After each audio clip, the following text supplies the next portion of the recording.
You want to see size, athletic ability, strength, and production. He was probably the most ready rookie that the Browns have had. This is not good for a quarterback. Not good.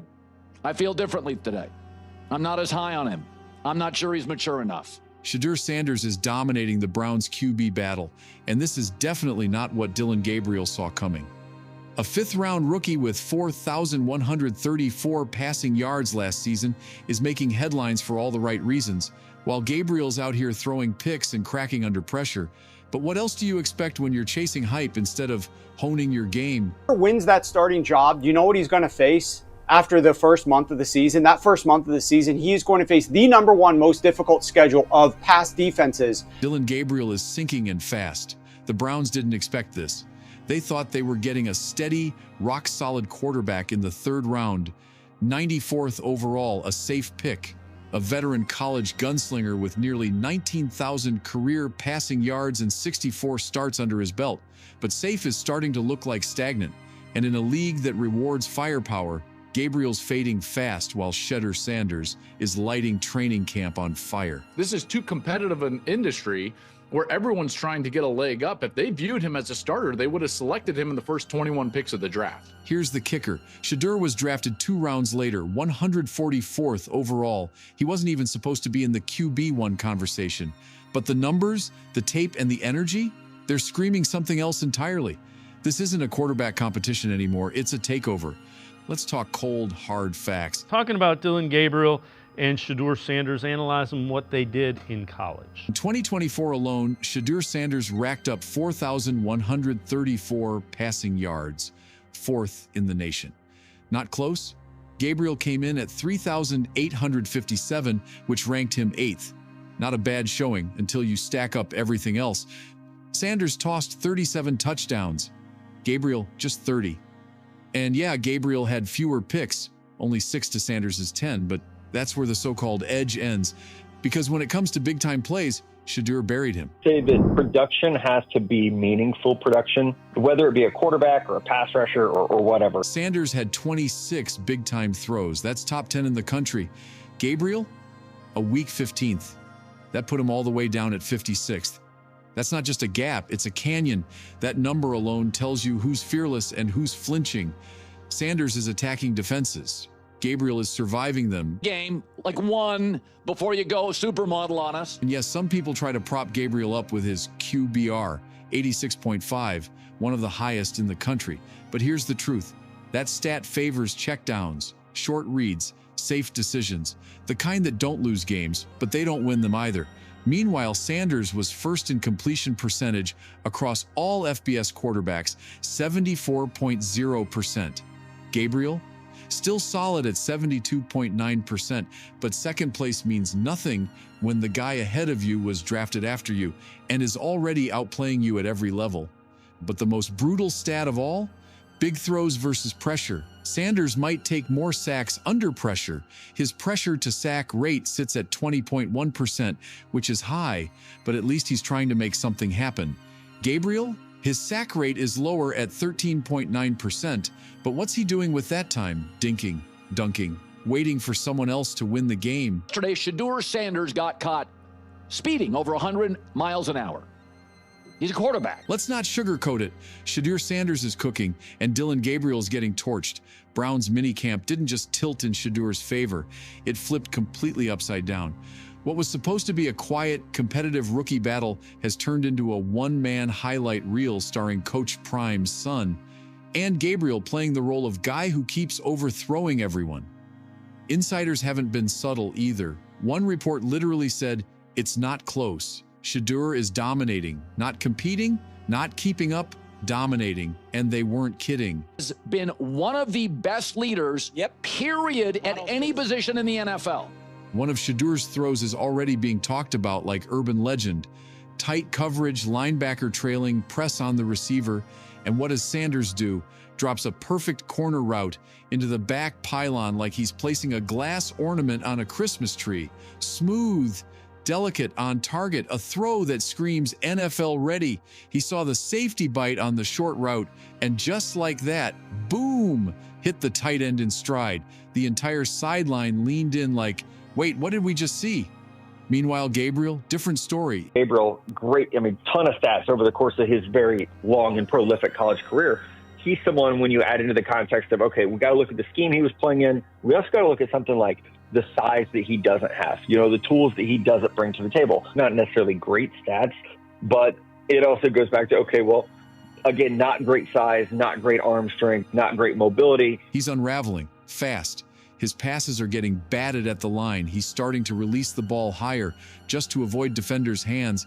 And now it's sailing over receivers. One rep was so bad, it turned into a pick six. Not a tip, not a near miss, a full-blown gift-wrap turnover from practice rep to disaster in 2.7 seconds.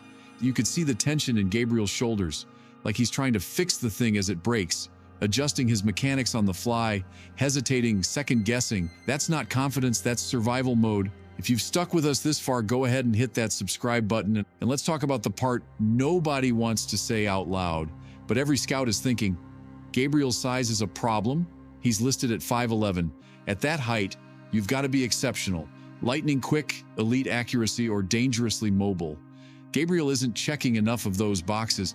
Perilously thin ice. They're not letting him practice with the ones. Dillon Gabriel is. And the issue is showing up everywhere.